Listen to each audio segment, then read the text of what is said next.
కళ్యాణదుర్గం పట్టణంలోని golden bells high స్కూల్లో semi Christmas వేడుకలు ఎంతో ఘనంగా జరిగాయి. అనంతపురం జిల్లా కళ్యాణదుర్గం పట్టణ కేంద్రంలోని హిందూపూర్ రోడ్డు వద్ద ఉన్న గోల్డెన్ బెల్స్ హై స్కూల్ నందు ప్రిన్సిపాల్ ఫాదర్ జీన్స్ జేవియర్ ఆధ్వర్యం అధ్యక్షతన క్రిస్మస్ వేడుకలు ఎంతో ఘనంగా నిర్వహించారు. ఈ కార్యక్రమానికి ముఖ్య అతిథులుగా Kalyandurgam private school association president Gnanabharathi విద్యాసంస్థల అధినేత. వార్త చూసిన తర్వాత కింద మన కళ్యాణదుర్గ సమాచార్ ఛానల్ను సబ్స్క్రైబ్ చేయటం మరవద్దు. ప్రతి ఒక్కరూ ఛానల్ను సబ్స్క్రైబ్ చేసుకోండి. మరిన్ని వార్తా విశేషాలు నేరుగా మీ మొబైల్లో అందుకోండి.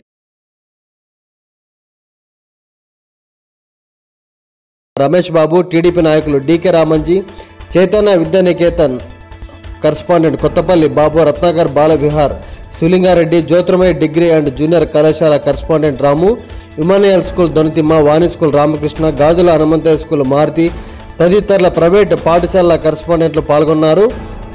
ఈ కార్యక్రమంలో విద్యార్థులు ప్రదర్శించిన క్రీస్తు పుట్టుక మరియు నాటిక వివిధ సాంస్కృతిక కార్యక్రమాలు విద్యార్థులను మరియు వీక్షకులను ఎంతో అలరించాయి. ఈ సందర్భంగా ముఖ్య అతిథిగా పాల్గొన్న కరస్పాండెంట్లు మాట్లాడుతూ భారతదేశంలో కులాలకు అతీతంగా మతాలకు అతీతంగా పండుగలు జరుపుకోవటం ఎంతో ఆనందదాయకమని, మానవ దృఢ సంకల్పాలకు ప్రతీకగా విద్యార్థులు మత సామరస్యాన్ని పెంపొందించేందుకు ఇలాంటి నాటకాలు ప్రదర్శించడం ఎంతో ఆనవాయితీగా వస్తుందని తెలియజేశారు.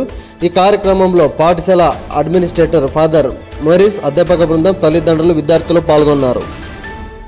గోల్డెన్ బెల్స్ ఫాదర్ జీన్స్ ఆధ్వర్యంలో సెమీ క్రిస్మస్ వేడుకలు గోల్డెన్ బెల్స్ హై స్కూల్ నందు ఎంతో ఘనంగా జరిగాయి.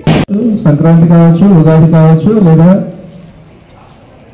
రంజాన్ కావచ్చు, ఏ పండుగ అయినప్పటికీ కూడా వివిధ మతాలకు సంబంధించినటువంటి పండుగలు ఎప్పుడు కూడా మానవతావాదాన్ని తెలియజేస్తుంటాయి.